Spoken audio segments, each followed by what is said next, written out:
Savez-vous qu'à plusieurs endroits des Épîtres, pour soutenir son enseignement, Paul a eu recours à ce que l'on considère, en raison de leur forme écrite, comme des cantiques. Oui, Paul a utilisé des cantiques dans ses épîtres. Et les cantiques étaient utilisés à cette époque afin de transmettre, communiquer plus facilement la doctrine à des chrétiens qui, pour beaucoup, étaient illettrés ou avaient peu d'accès aux écrits. Et nous trouvons un de ces cantiques dans le second chapitre de l'épître aux Philippiens, versets 5 à verset 11, Philippiens chapitre 2, versets 5 à 11. Ce cantique est pour moi l'un des plus majestueux. Il est appelé le cantique de la kénose, ou encore cantique du dépouillement, selon le mot que nous trouvons au verset 7, Philippiens 2, 7, le cantique de la kénose, du dépouillement, de l'humiliation de Jésus-Christ. Alors c'est ce que nous allons voir ce soir dans cette nouvelle étude, dans notre série de messages dans les épîtres de l'apôtre Paul. Un chapitre, un message, et maintenant Philippiens chapitre 2, et le titre de cet enseignement c'est « Christ est mon modèle, Christ notre modèle ». Alors bonjour à tous, merci de nous retrouver encore pour ce temps dans les Écritures, ce temps pour nous laisser encore instruire, enseigner par la parole du Seigneur. Merci pour votre fidélité à suivre ces enseignements semaine après semaine, que vous soyez de Genève, que vous soyez d'autres endroits de la Suisse, de France ou de francophonie. Merci pour tous ceux qui mettent quelques commentaires, ça réjouit toujours aussi chacun d'entre nous, notamment toute l'équipe technique que je salue parce qu'ils sont fidèles, ils font un super travail pour nous permettre de diffuser la parole du Seigneur bien au-delà des limites de notre région. Donc, vous le savez, tout au long de cette année, nous sommes dans les épîtres de Paul, depuis l'épître aux Éphésiens jusqu'à 2 Thessaloniciens. Nous en sommes maintenant dans l'épître aux Philippiens. Vous pourrez retrouver les notes en PDF de cet enseignement d'ici quelques jours dans le descriptif de cette vidéo. Donc, vous allez chercher un petit peu, vous verrez cela. Vous trouverez aussi un lien qui vous amène sur le podcast que vous pourrez télécharger si vous préférez écouter en audio. C'est notre désir de pouvoir vous donner le plus d'accès possible à ces études pour pouvoir encore vous enrichir. Avant d'aller plus loin dans ce moment, je voudrais que nous puissions nous placer devant le Seigneur juste un instant. Notre Dieu, notre Père, ce soir, nous ouvrons encore ta parole dans un passage extraordinaire, magnifique, qui nous révèle le cœur de Jésus-Christ. Et je te prie, Seigneur, de me donner d'en être le messager, Seigneur, selon l'inspiration de ton esprit, selon, Seigneur mon Dieu, cette lumière qui est ta parole. Je prie que ce message puisse encourager, puisse encore nous parler de l'amour de Christ.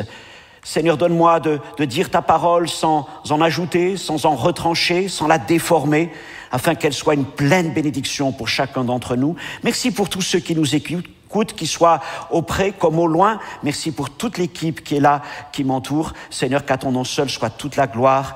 Merci, merci mon Père. Amen. Christ est mon modèle. Alors le propos de Paul dans cet épître aux Philippiens, nous l'avons vu dans le premier chapitre, est de rappeler comment et quelle que soit la situation, Christ doit être tout et en tout dans nos vies. Et je rappelle que Paul écrit cette lettre depuis une prison que l'on pense être à Rome. Donc, au sein de sa captivité, Paul nous enseigne que Christ est encore avec lui. Et c'est là, bien sûr, un message d'encouragement qu'il adressait aux chrétiens de Philippe, mais qui vient encore jusqu'à nous. Alors, cette lettre aux Philippiens n'est ni un exposé de doctrine, ni une lettre corrective, elle est surtout une lettre pastorale. Il y est question là d'un christianisme en application. Et Paul, notamment, va livrer son cœur, son expérience, son vécu, pour montrer comment lui-même vit ce qu'il enseigne. Alors, je vous rappelle un peu le plan de notre étude, qui est lié aux 4 chapitres de cet épître aux Philippiens. Et chacun de ces chapitres correspond à un aspect de la vie chrétienne. Dans le premier chapitre, nous avons parlé de Christ est notre vie.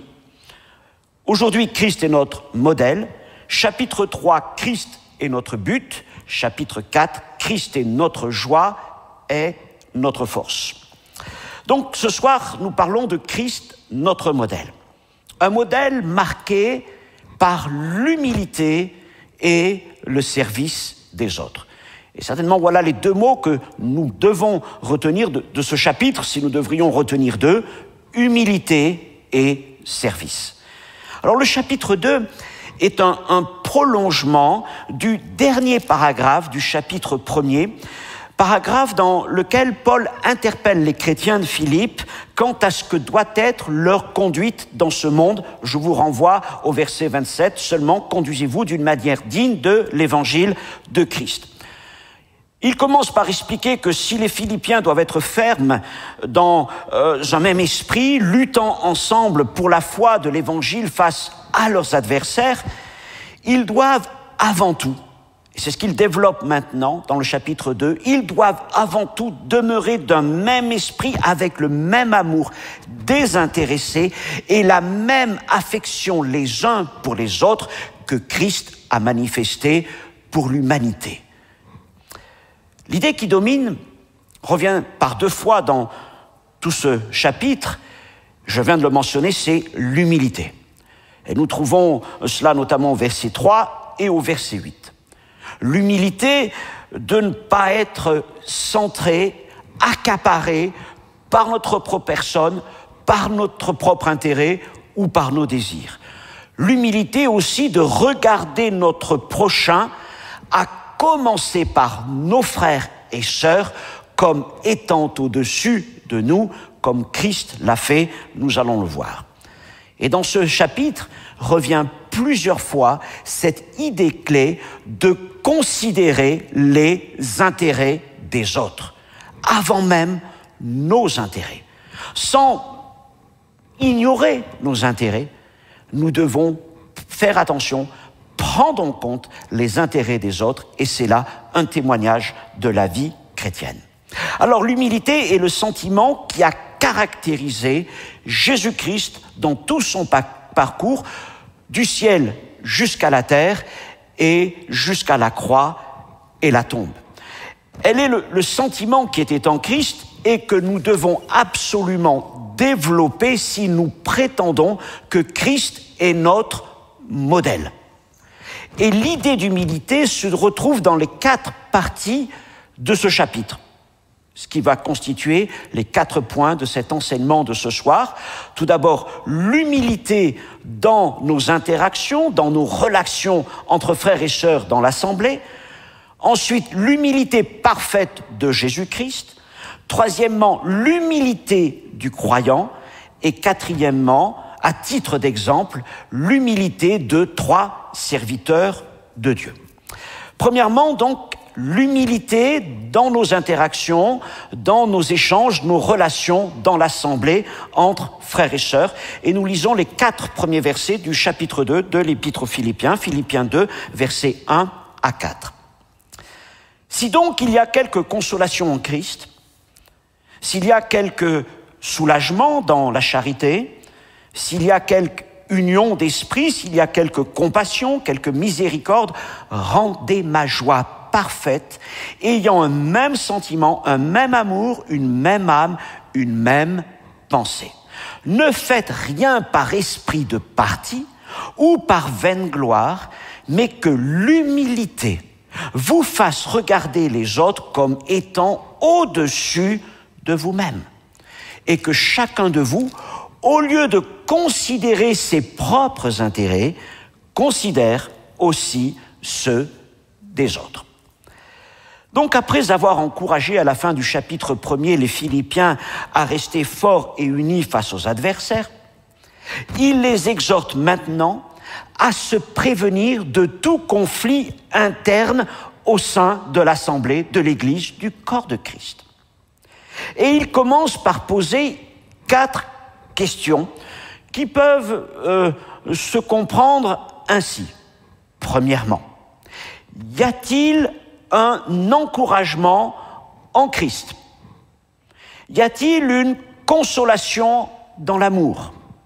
Y a-t-il une communion dans l'esprit? Y a-t-il de l'affection ou de la compassion au sein de l'Assemblée? Et afin de réunir, de lier ces 4 questions entre elles, il utilise plusieurs fois la particule « si ». En grammaire, il s'agit d'une particule conditionnelle, fonctionnement d'une manière particulière. Elle est synonyme, en grec en tout cas, de puisque ou de comme. Puisque ou comme. Ce qui veut dire qu'on peut lire ce premier verset de cette manière. Comme il y a quelque consolation en Christ, comme il y a quelque soulagement dans la charité, ou puisqu'il y a quelque soulagement dans la charité. C'est comme ça aussi que le grec peut se traduire. Et nous comprenons donc que ce n'est pas une hypothèse, ce n'est pas un si hypothétique, mais c'est une condition. Puisqu'il y a, comme il y a de l'amour, alors quelque chose doit se manifester, quelque chose doit être mis en évidence et doit en découler. Car en effet, à chacune de ces 4 questions, encouragement, consolation, communion, compassion, eh bien, nous répondons à chaque fois, évidemment oui. Oui, il y a de l'encouragement en Christ, il y a de la consolation en Christ, il y a une communion dans l'esprit, il y a de l'affection et de la compassion dans la présence du Seigneur. Bien sûr, toutes ces choses, Christ nous les donne. Et maintenant, il nous appartient de les vivre. Donc, Paul commence par poser 4 questions qui sont des conditions auxquelles il va répondre par un commandement en 4 points. 4 questions qui amènent un commandement en 4 points, et nous le trouvons au verset 2 où il est écrit, eh bien, en raison en quelque sorte de tout cela, de ces 4 choses, ayez un même sentiment, le même amour, une même âme, une même pensée. Puisque vous croyez et vous êtes convaincus qu'il y a de la consolation, de l'encouragement, de l'amour, du soulagement, etc., alors pratiquez ces choses, vivez ces choses au milieu de l'assemblée. Et ces 4 choses, sentiment, même amour, même âme, même pensée, ne sont que 4 façons différentes de dire la même idée, être unis en Jésus-Christ. Et en français, cette idée est renforcée par l'utilisation 4 fois de même. Un même sentiment, un même amour, une même âme, une même pensée. Et cette idée d'unité d'esprit et de cœur traverse toute l'épître aux Philippiens. Et elle souligne à quel point il est important en tant qu'Église locale, en tant que frères et sœurs, membres du corps de Christ, d'être unis, d'être d'un même esprit. Nous ne pouvons pas prétendre être unis face à l'adversaire si d'abord nous ne sommes pas unis dans cet amour, dans cette consolation, dans cet encouragement entre nous. Pour arriver à cela, Paul nous parle ensuite au verset 3e de 4 attitudes qui vont permettre de réaliser cette unité. 4 attitudes qui nous aideront à créer et à conserver l'unité que nous devons rechercher. 2 sont à faire, positives, et 2 sont des choses à ne pas faire. Premièrement, il nous dit de ne rien faire par esprit de parti, c'est-à-dire par égoïsme, ou par vaine gloire, vantardise. Donc refusons l'égoïsme, refusons la vantardise, refusons d'être centrés sur soi ou de nous mettre en avant. Mais, première chose à faire, considérer les uns les autres comme plus importants que soi-même. Deuxième chose à ne pas faire, ne pas se contenter de veiller à ses intérêts personnels, verset 4. Chose à faire, considérer les intérêts des autres comme étant même plus importants que les nôtres. Voilà une démonstration de l'amour chrétien. de l'humilité chrétienne. Ces attitudes sont vitales pour maintenir notre unité et accomplir la mission que Christ nous a confiée. Mais à vrai dire, elles ne sont pas faciles à pratiquer. Car chacune de ces attitudes va à l'encontre de la chair humaine. Et notamment, l'égoïsme est l'un des problèmes les plus difficiles auxquels nous sommes confrontés en tant qu'êtres humains. Mais par la puissance du Saint-Esprit, Dieu nous donne la capacité de briser la puissance de l'égoïsme et de faire passer les autres avant nous-mêmes. Et Paul est conscient de ce qu'il demande, de l'étendue de ce commandement. Alors, pour nous donner un exemple, l'exemple suprême, et pour nous amener à méditer ces choses encore plus profondément, c'est là qu'il va utiliser ce cantique dont je vous ai parlé en début de cet enseignement. Et dans ce cantique, il nous présente Jésus-Christ comme le modèle parfait de l'humilité. Ce cantique est donc appelé le cantique du dépouillement, ou encore en grec, de la kénose. Pour vous dire, c'est un des passages qui m'inspire le plus. C'est vraiment un des passages qui me touche le plus à chaque fois que je le lis. Je trouve que c'est vraiment un des passages les plus majestueux des Écritures du Nouveau Testament, qui nous présente Christ comme notre modèle d'humilité. Alors prenons le temps de lire ce cantique. Philippiens chapitre 2, verset 5 jusqu'au verset 11. « Ayez en vous les sentiments qui étaient en Jésus-Christ, lequel, existant en forme de Dieu, n'a point regardé comme une proie arrachée d'être égal avec Dieu. Mais il s'est dépouillé lui-même, en prenant une forme de serviteur, en se rendant semblable aux hommes et ayant paru comme un simple homme. Et il s'est humilié lui-même en se rendant obéissant jusqu'à la mort de la croix même. Et c'est pourquoi aussi Dieu l'a souverainement élevé et lui a donné le nom qui est au-dessus de tout nom, afin qu'au nom de Jésus, tout genou fléchisse dans les cieux, sur la terre et sous la terre, et que toute langue confesse que Jésus-Christ est Seigneur, à la gloire de Dieu, notre Père. » Quel magnifique passage, n'est-ce pas?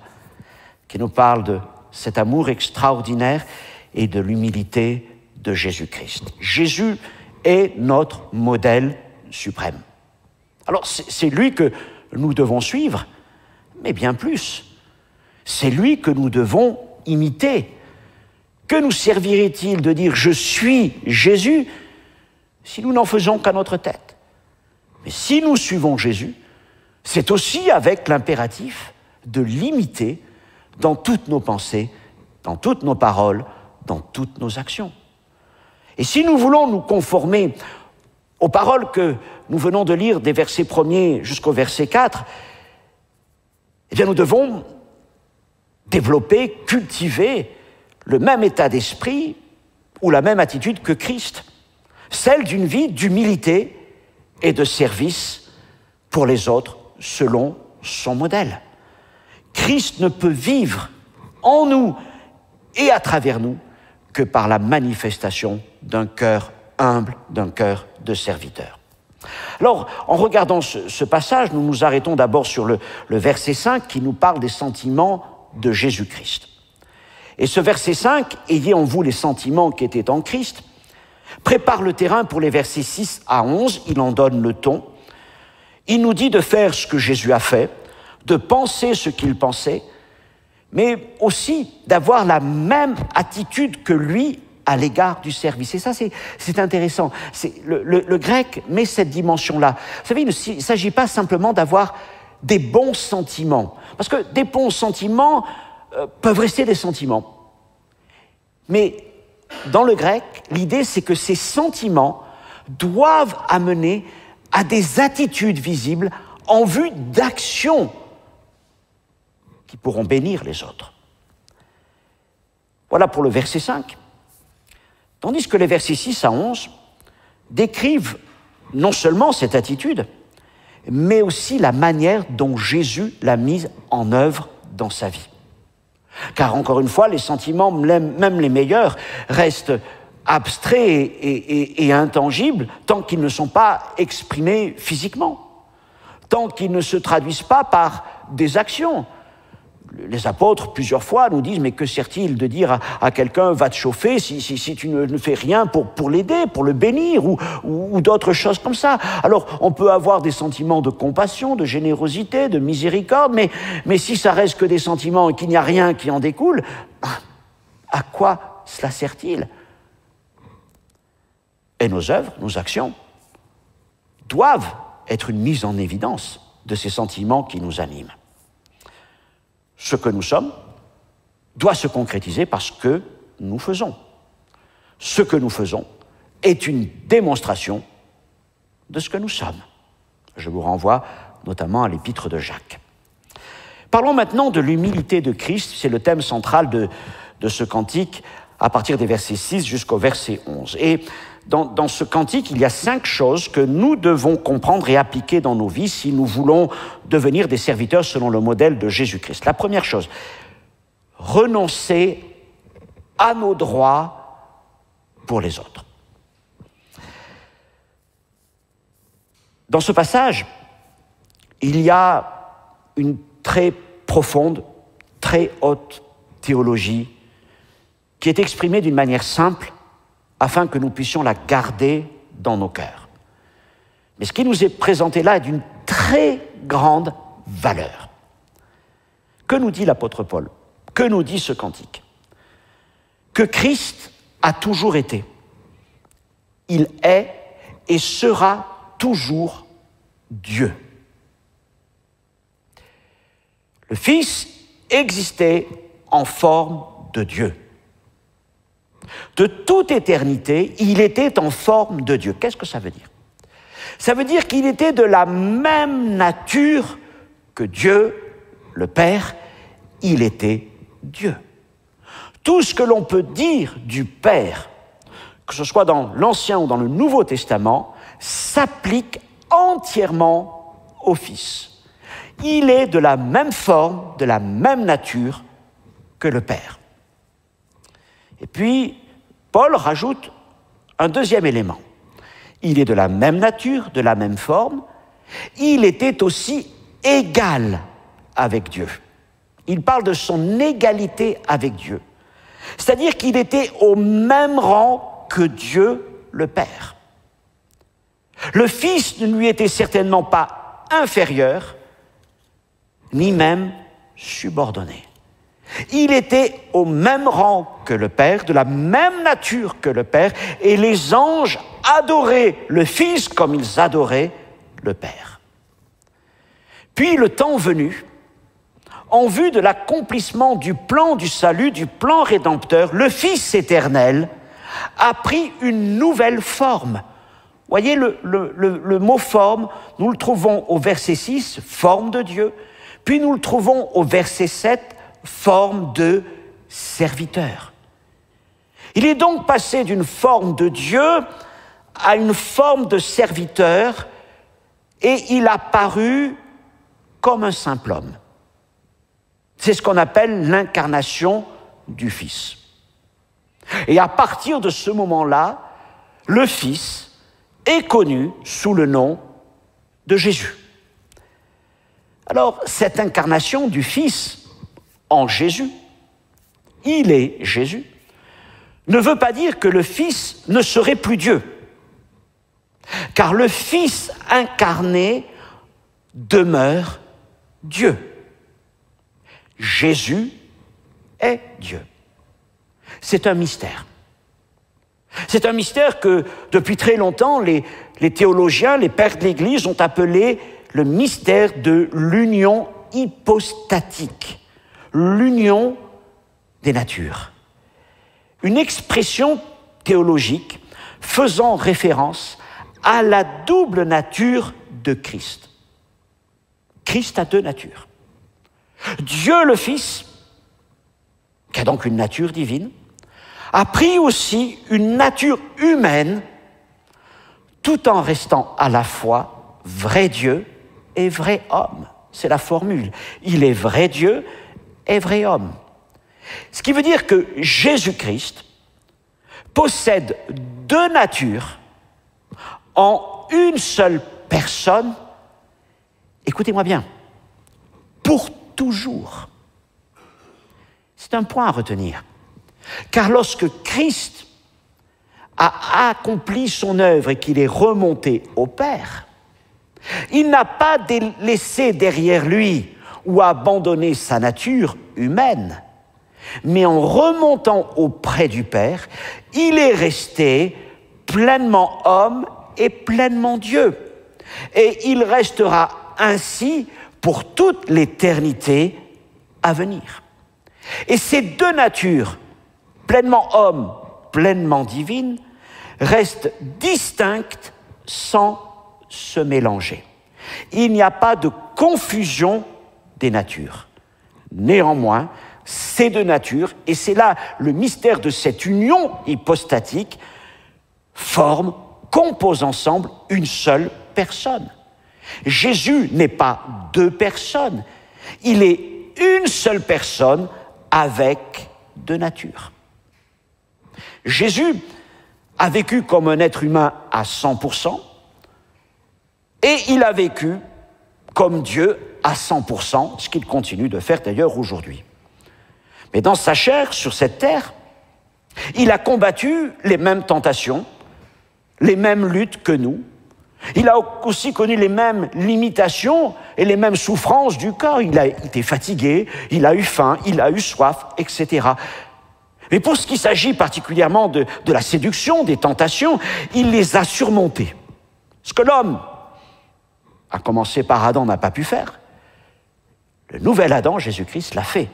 Il a surmonté la tentation, démontrant aussi sa nature divine tout en étant dans la chair.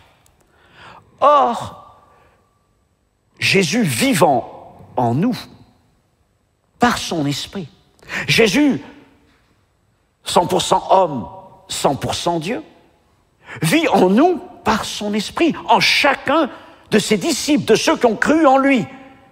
Ce qui veut dire que nous aussi, bien que vivant dans la chair, avec toutes ses limitations, eh bien, par Jésus qui vit en nous, nous pouvons à notre tour surmonter les désirs charnels, surmonter les séductions, les tentations de vivre comme le reste du monde et le désir de vivre pour soi plutôt que pour les autres. Le même esprit qui était en Christ vit en nous.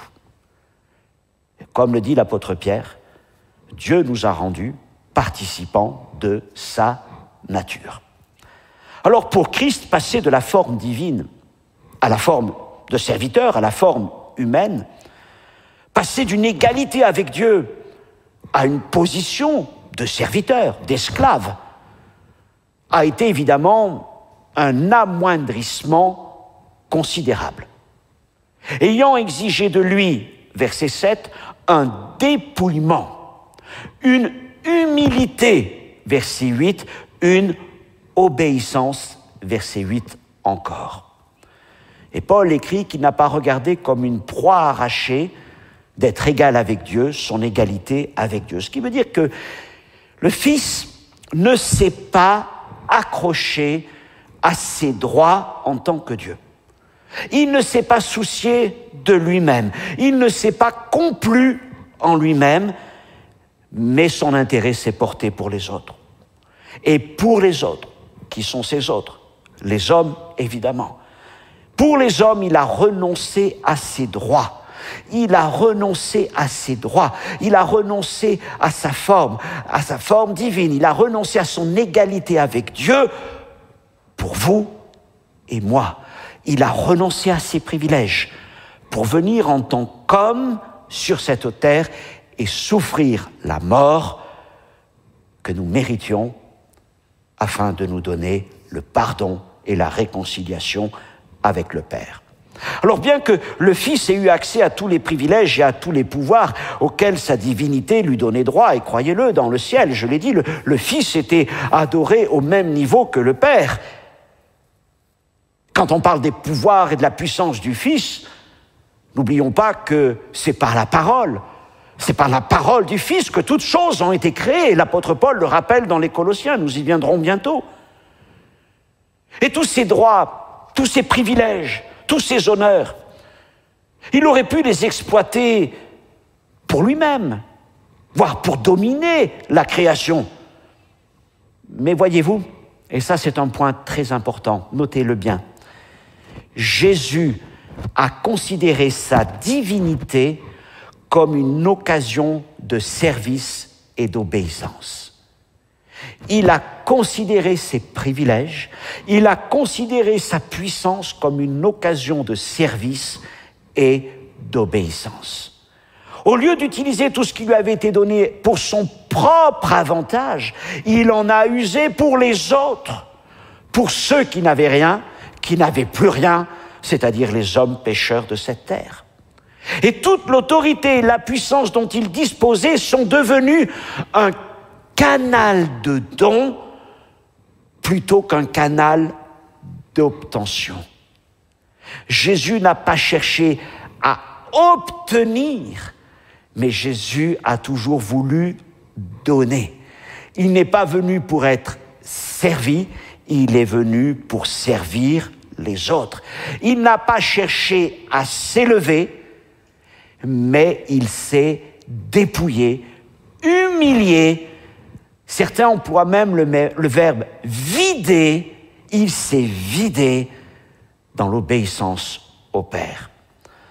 Alors si nous voulons nous conduire d'une manière digne de l'Évangile, Philippiens 1, 27, si nous voulons avoir les mêmes sentiments que Jésus-Christ, notre modèle, chapitre 2, verset 5, bien nous devons aussi passer par le renoncement à nos droits, à nos privilèges, par obéissance à Dieu et par amour pour les autres.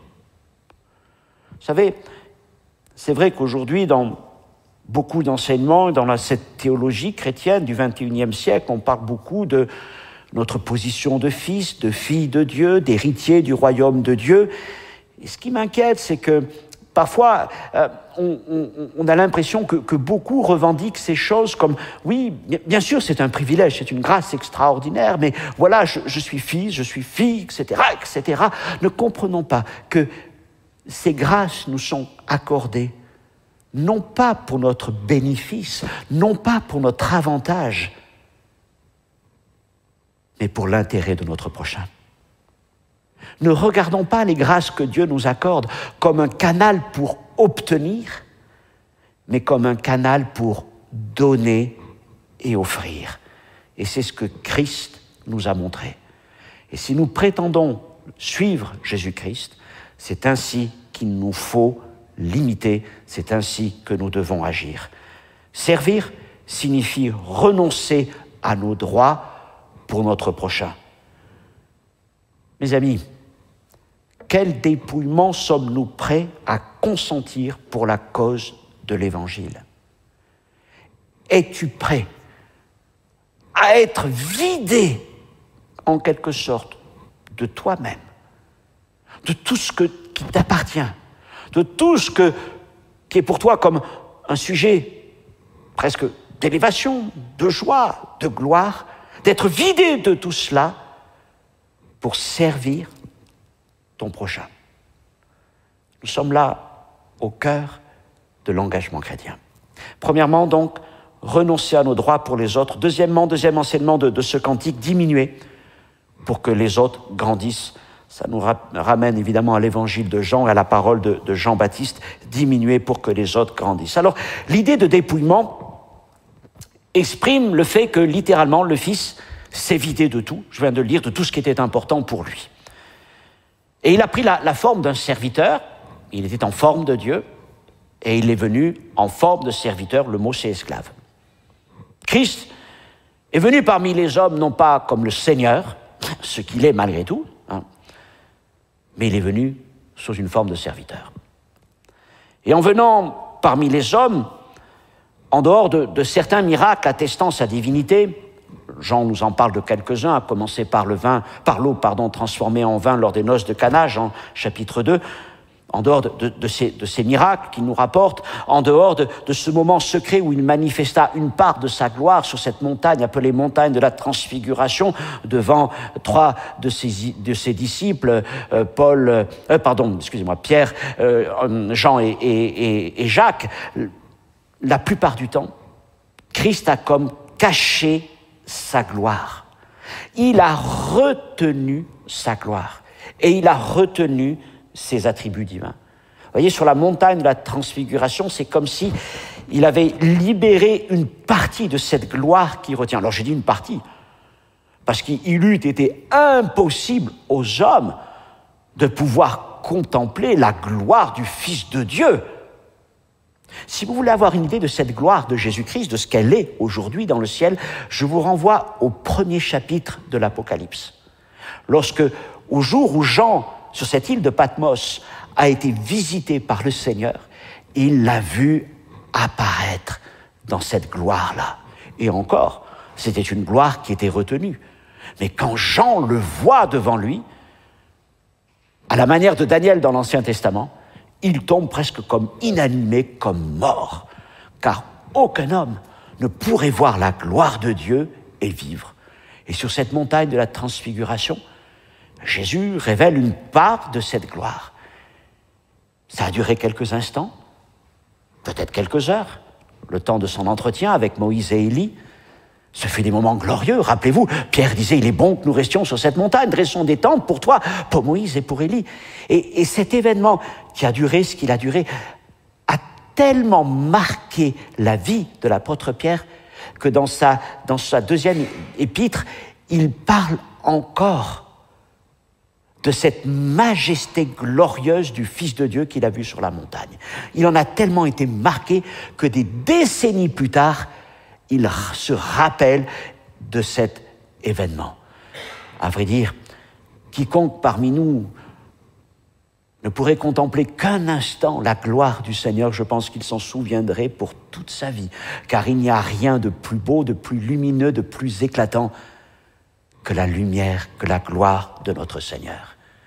Mais la plupart du temps, lorsqu'il accomplit son ministère parmi les hommes, en Galilée, en Judée, à Jérusalem, à Capernaum, Jésus a accompli ce que le prophète Ésaïe avait écrit. Il n'avait ni éclat, ni beauté pour attirer nos regards. Jésus n'est pas paru dans sa gloire, dans cette forme de serviteur, dans cette forme divine, mais il est venu dans cette forme de serviteur, dans cette forme simple, dans cette forme très humaine. Il a retenu sa gloire. Et l'idée de dépouillement, je l'ai dit, doit donc être au cœur de l'engagement chrétien. Cette idée de dépouillement signifie perdre notre vie pour la sauver dans l'éternité, signifie se vider de soi-même afin d'être rempli du Saint-Esprit et de son amour pour les autres. Alors évidemment, cela vient à l'encontre de notre nature humaine déchue. L'homme naturel est plus intéressé par le fait de devenir quelqu'un que par le fait de n'être rien ni personne. Troisièmement, être obéissant quel que soit le prix, verset 8. Si le dépouillement de Christ a à voir avec le changement de forme qu'il a consenti en s'incarnant, ça c'est le dépouillement, changement de forme, son humilité, je devrais presque dire son humiliation, a à voir avec son changement de position. D'égal à Dieu, il s'est donc fait serviteur de tous, jusqu'à donner sa vie pour les hommes à la croix. Autrement dit, le Fils a laissé un trône pour une croix. Et l'horreur de la croix permet de mieux saisir les profondeurs de l'humilité de Jésus. Cette humilité à laquelle il a consenti pour obéir à la volonté du Père. Car Jésus n'a pas été seulement obéissant à Bethléem ou en Galilée, mais il a été obéissant jusqu'à la mort. Et voyez comme Paul écrit, il rajoute, on pense que c'est un rajout, La manière dont c'est écrit, on pense que c'est un rajout à l'hymne. Même jusqu'à la mort de la croix. Car il n'y avait rien de plus terrible, de plus choquant que la mort de la croix pour les gens de cette époque. Mes amis, mes frères et sœurs, nous ne pourrons jamais abandonner autant que ce que Christ a abandonné. Nous ne pourrons jamais nous humilier autant qu'il s'est humilié lui-même. Cependant, nous devons être prêts à faire tout ce qu'il nous demande, quand il le demande ou qu'il le demande. Car la vie chrétienne procède aussi d'une obéissance. Le Fils a obéi au Père, quel que soit ce que le Père lui demandait, jusque dans le jardin de Gethsémanée, ou dans l'agonie extrême qui était la sienne. Le Fils s'est exprimé, non pas résigné, mais pleinement obéissant, non pas ma volonté, mais la tienne. Non pas ma volonté, mais la tienne. Malheureusement, trop souvent, beaucoup d'entre nous, nous vivons notre vie chrétienne comme si nous avons fixé des limites à notre obéissance.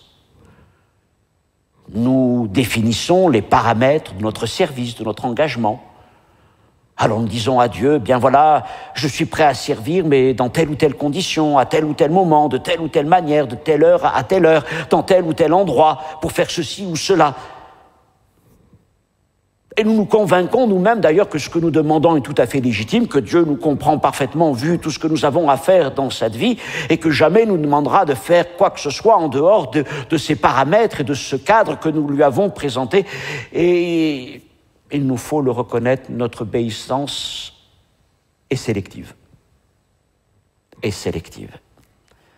Mais le véritable discipulat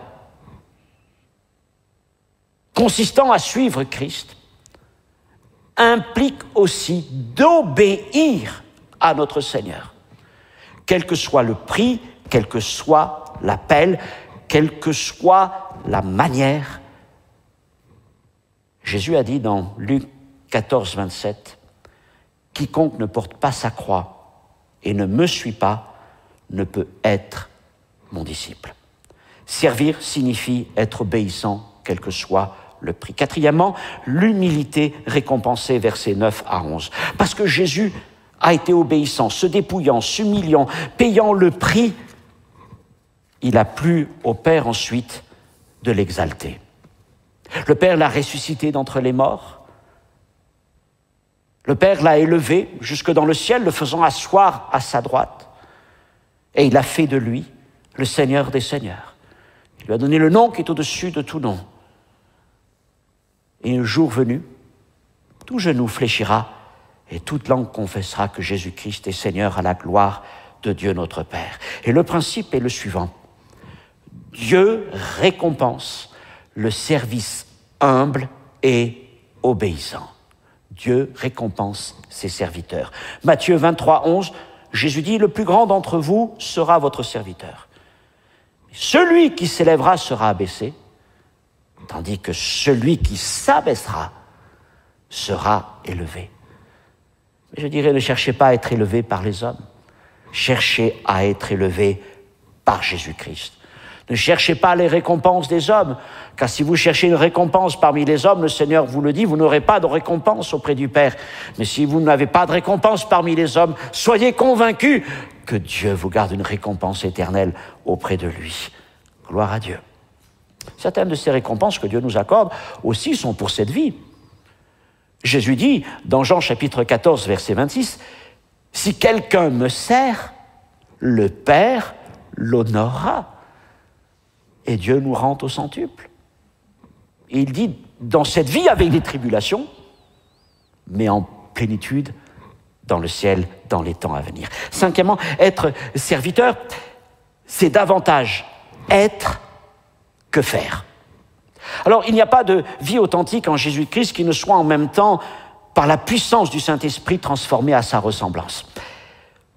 Tout enseignement plaçant le moi, l'homme, au-dessus des autres, n'est pas et ne peut être le véritable christianisme. Le véritable christianisme, c'est placer mon frère, l'élever au-dessus de moi. Si Christ, en tant que Dieu, s'est humilié pour devenir un serviteur pour les autres, alors comment pouvons-nous, en tant que disciples, chercher à nous exalter, à nous élever de quelque manière que ce soit? S'il est mort pour les autres, comment pouvons-nous ne pas vivre pour les autres?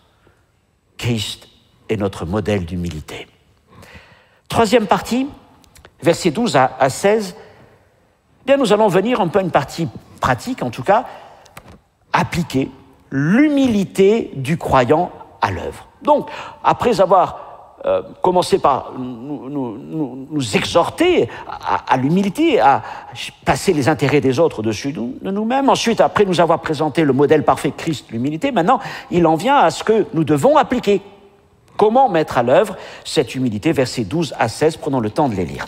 Ainsi, mes bien-aimés, comme vous avez toujours obéi, travaillez à votre salut, avec crainte et tremblement, non seulement comme en ma présence, mais bien plus encore maintenant que je suis absent, puisqu'il est en prison.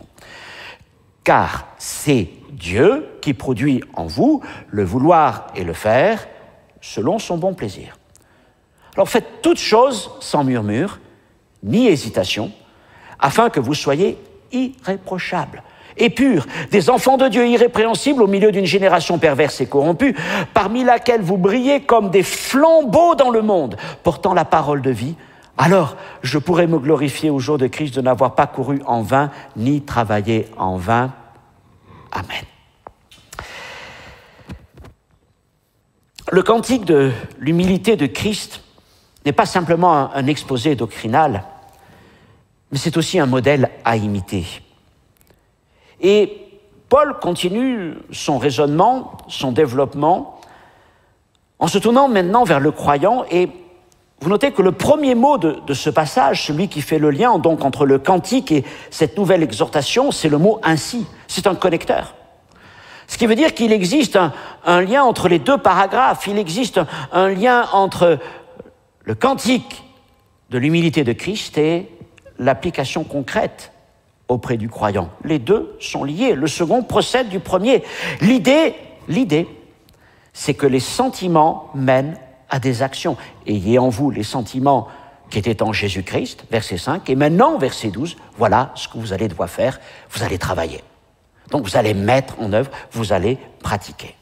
Alors, voulant que les Philippiens se conduisent d'une manière digne de l'Évangile, il a donc abordé les questions d'unité, d'harmonie, d'humilité. Il a souligné l'exemple de Christ et il poursuit maintenant son enseignement en 5 points. Je vais vite les voir. Tout d'abord, verset 12, l'obéissance. L'obéissance en toutes circonstances. Christ a été obéissant. On l'a vu, il s'est rendu obéissant même jusqu'à la mort de la croix. Il n'y avait pas d'obéissance plus exigeante que celle-là. Eh bien, nous-mêmes, nous devons être obéissants en toutes circonstances, en toute situation. Deuxièmement, la mise en œuvre du salut, toujours au verset 12. Alors c'est là que nous trouvons cette expression qui a parfois laissé à beaucoup de confusion et parfois même de fausses doctrines lorsqu'il écrit « Travaillez à votre salut avec crainte et tremblement ». Travaillez à votre salut. Alors aujourd'hui, beaucoup des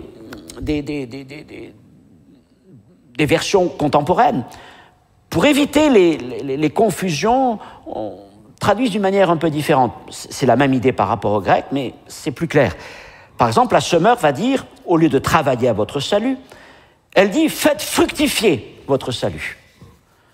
La version second 21 dit « mettez en œuvre votre salut ». Et les choses sont plus claires. Il ne s'agit donc pas ici de l'obtention du salut, parce que certains s'étaient imaginés, travailler à votre salut. Ah, mais ça veut dire qu'il va falloir gagner le salut, il va falloir faire des choses pour obtenir le salut. Mais ce n'est pas la pensée de Paul. Parce que le salut ne s'obtient pas par les œuvres, mais il s'obtient par la foi en Jésus-Christ. Et en Jésus, le salut est complet pour ceux qui croient. Il est complet pour nous.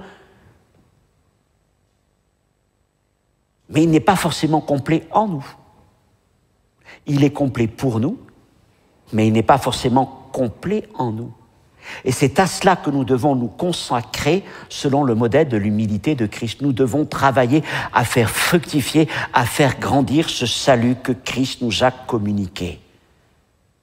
Alors, il ne s'agit pas de faire pour faire. Il ne s'agit pas d'accumuler des œuvres, des heures, ceci ou cela, de montrer à Dieu ou aux frères, voire à soi-même, de ce que l'on est personnellement capable. Mais il s'agit de laisser Dieu, par son esprit vivant en nous, d'agir en nous et à travers nous. Au verset 13, c'est ce que Paul dit, puisqu'il dit c'est Dieu.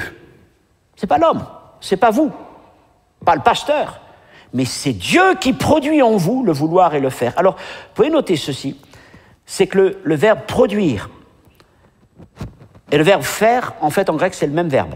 C'est le même mot, je vous le donne, parce que vous allez très vite pouvoir en faire la traduction en français, c'est le verbe énergéo. Énergéo, c'est le mot dont nous tirons le mot énergie. Énergéo. Et c'est une forme renforcée du mot travail. Qu'est-ce que ça veut dire, ce verset 13? Ça veut dire que Dieu est énergiquement à l'œuvre au sein de chaque croyant et dans l'Église. Il est à l'œuvre énergiquement en nous pour nous transformer individuellement et collectivement selon sa volonté, selon son dessein. Dieu agit en nous à partir du moment où nous sommes nés de nouveau par la foi en Jésus-Christ. Dieu agit dans nos vies, dans le but de nous rendre conformes à la ressemblance de Jésus-Christ, être des disciples et des témoins accomplis. Alors, si le Saint-Esprit travaille en nous, par sa parole et par bien d'autres moyens, il nous appartient aussi de répondre docilement aux incitations de l'Esprit et de coopérer à son œuvre, si nous voulons que le salut se développe et produise du fruit dans nos vies, que nous grandissions de maturité en maturité. Et là, eh bien, nous en revenons à cette condition, l'obéissance. L'obéissance aux directions du Saint-Esprit, l'obéissance à la parole de Dieu. Troisième chose, donc, 1, l'obéissance, 2, la mise en œuvre du salut. C'est ainsi que nous imitons Christ. Troisièmement, refuser les murmures. Verset 14. Faites toutes choses sans murmure ni hésitation, afin que vous soyez irréprochables. Refusez les murmures qui sont autant de marqueurs de désobéissance et nous appliquer à vivre avec crainte et tremblement, c'est-à-dire avec un sens de révérence à l'égard de Dieu. Les murmures sont des choses qui nous gagnent tellement facilement. Alors des fois, on fait les choses en murmurant. On acquiesce en murmurant. On obéit en murmurant. Mais c'est bien dommage. Parce qu'on fait la chose, mais aux yeux de Dieu, elle est comme ternie par notre murmure. Et Dieu nous dit, mais écoute, ça aurait été tellement mieux que tu fasses la chose dans un esprit d'obéissance, d'humilité et d'amour. Et en faisant cela, tu aurais été irréprochable. Alors certes, tu as fait la chose parce que tu as voulu te rendre obéissant, mais c'est tellement dommage que tu le fasses en murmurant. Je vais vous dire, ce que je dis là, je le dis pour moi le premier, parce que trop souvent, il m'arrive de faire les choses en râlant un petit peu, en bon français, ou en laissant ma chair, et je le fais. Mais je me dis, Seigneur, c'est dommage, parce que je pense qu'en murmurant, ma joie n'est pas complète. Ma joie n'est pas complète. Mais si j'avais fait cette chose-là, si j'avais obéi à mon épouse comme j'aurais dû le faire, en bon mari, ou fait d'autres choses, j'aurais suivi les instructions de l'Esprit, si je l'avais fait avec joie, il y aurait eu un véritable sentiment de joie et d'accord avec le Seigneur. Et si je le fais en murmurant, voilà, c'est un peu terni. Vous êtes dans la même situation que moi, ça me rassure. En tout cas, j'essaie de travailler à la chose, de travailler à moins murmurer pour avoir le sentiment d'approbation du Saint-Esprit et de garder cette pureté. Quatrièmement, briller comme des flambeaux. Plutôt que de se sentir intimidé par les adversaires, ce qu'il évoque au chapitre 1, et de se cacher par peur, bien, maintenant, Paul dit que les Philippiens doivent briller. Ils doivent briller comme des flambeaux dans le monde à la fin du verset 15. Alors là, l'idée, c'est briller comme des luminaires. Autrement dit, briller comme des étoiles dans notre monde. Pas simplement dans le ciel, mais comme des étoiles dans le monde. C'est à ça que renvoie l'expression qu'il utilise. Et à son époque, les étoiles étaient jolies dans le ciel, mais elles étaient surtout indispensables à la navigation. Les mouvements et les formes des étoiles, les constellations des étoiles, indiquaient la direction à suivre. Les voyageurs alors les étudiaient et les observaient attentivement au cours de leur déplacement. Ils se déplaçaient d'après les étoiles. Je vous rappelle la grande histoire des mages venus d'Orient.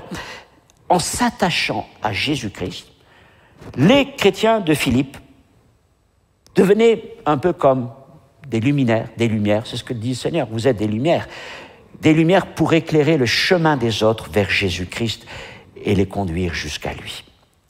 Cinquièmement, donc 1, l'obéissance de la mise en œuvre du salut. 3, refuser les murmures. 4, briller comme des flambeaux. Cinquièmement, il le dit au début du verset 16, s'attacher à la parole. S'attacher aux Écritures, s'attacher à la parole de Dieu. Voilà comment nous mettons et nous mettrons en pratique ces choses, comment Christ va devenir de plus en plus notre modèle, comment non seulement nous allons nourrir nos sentiments et aligner nos sentiments sur ceux de Christ, mais comment nous allons traduire aussi ces sentiments qui sont en nous pour plaire à notre Seigneur, à travers ces 5 choses que je viens de voir.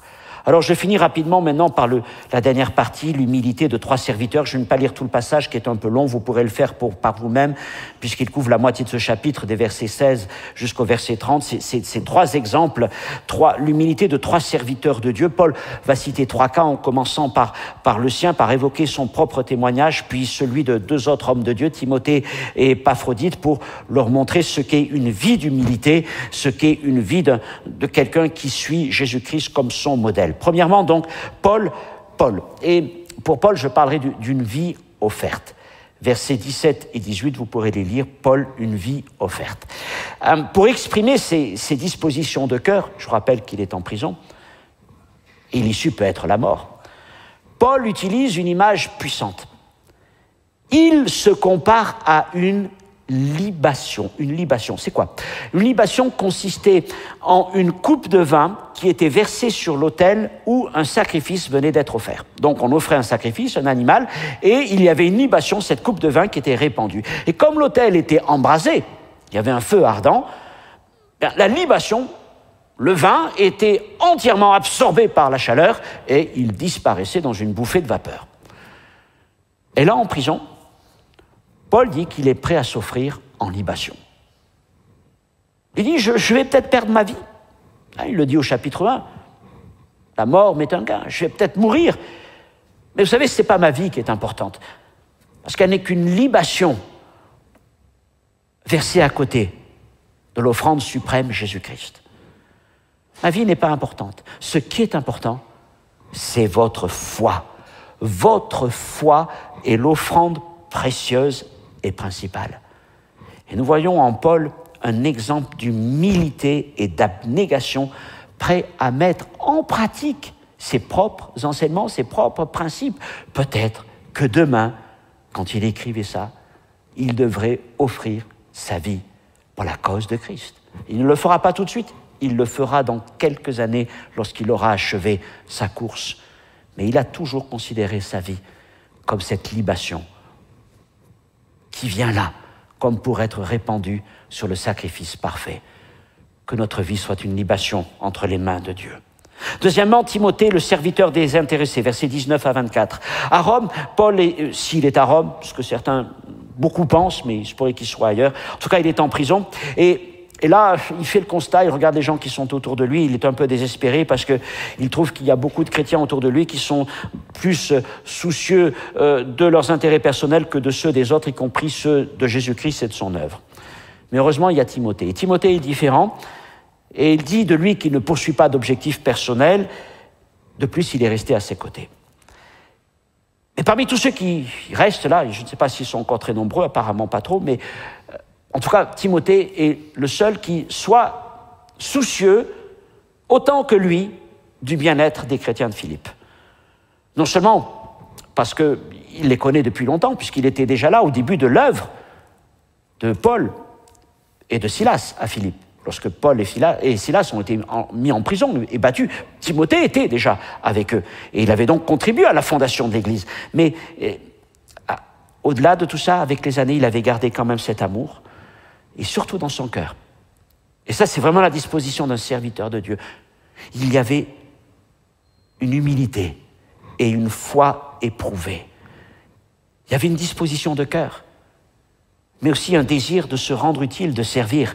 Paul dit de lui qu'il était prêt à servir, et le verbe qu'il emploie c'est au verset 22, en se consacrant au service, c'est le verbe douleo qui veut dire être esclave. C'est-à-dire que Timothée était prêt à servir avec obéissance, sans réserve, tout entier, quelle que soit la chose qui lui était demandée. Donc Timothée était un homme qui vivait par un amour désintéressé, dans une obéissance. Il était vraiment un exemple vivant de Jésus-Christ, qui ne cherchait pas son intérêt, mais qui cherchait avant tout celui des autres, et qui était prêt à obéir à toutes les instructions du Seigneur. Dernier exemple, Épaphrodite, le compagnon éprouvé, versets 25 à 30. Alors on ne sait pas grand-chose d'Épaphrodite, si ce n'est qu'il est membre de l'église de Philippe et qu'il est grec, d'origine païenne certainement. Paul l'appelle son frère, ce qui le désigne comme un vrai chrétien. D'être appelé frère par l'apôtre Paul, c'était quand même quelque chose d'important. Et puis il rajoute aussi, Épaphrodite, verset 25, c'était son compagnon d'œuvre et de combat. Autrement dit, il avait partagé les souffrances et les combats du ministère auprès de l'apôtre Paul. Et surtout, comme Paul et Timothée, Épaphrodite est un homme qui ne cherche pas son intérêt. Mais il est prêt à mener une vie sacrificielle pour le bénéfice des autres. Et il le montre en acceptant d'aller jusqu'à la rencontre de Paul, en prison, à Rome. Parce que les Philippiens, ayant appris que Paul est prisonnier, ils décident de lui envoyer un soutien financier, et puis de s'occuper de lui. Et c'est Épaphrodite qui est envoyé, et qui va aller faire le voyage. Alors, il prend bien des risques pour se rendre aux côtés de l'apôtre Paul, parce que il allait visiter un homme qui est en prison.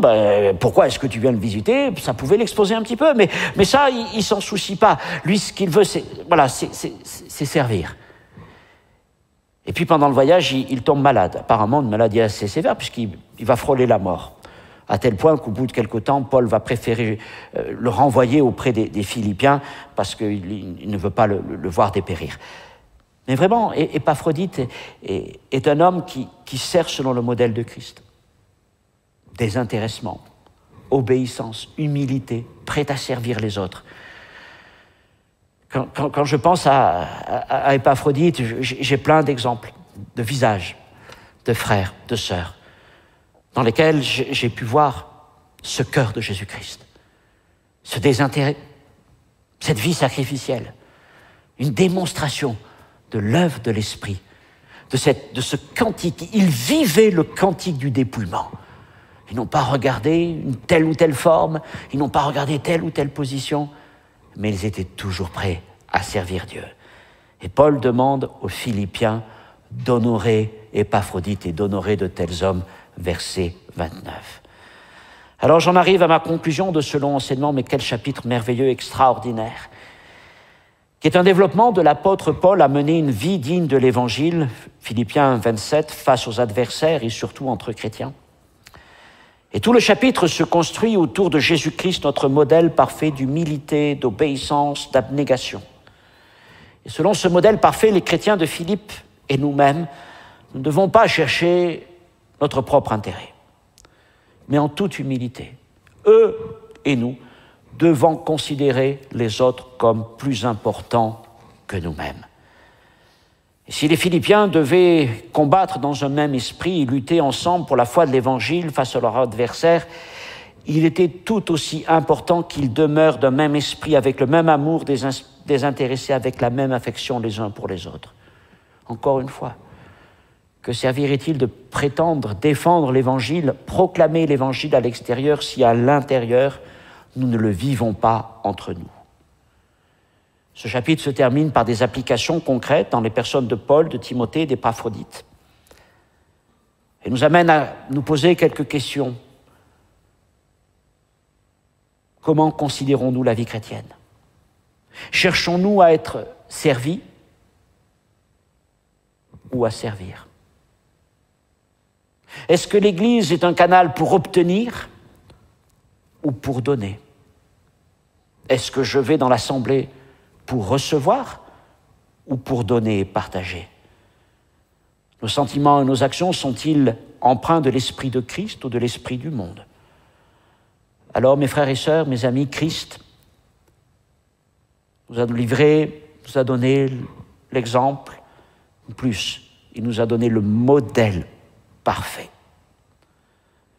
mais par son esprit et sa parole, par le vouloir et le faire de Dieu, il nous appartient maintenant de nous aligner dans nos sentiments, dans nos attitudes, dans nos actions, de nous aligner sur des hommes comme Épaphrodite, comme Timothée, comme Paul, qui tous ont marché selon le modèle parfait de Jésus-Christ.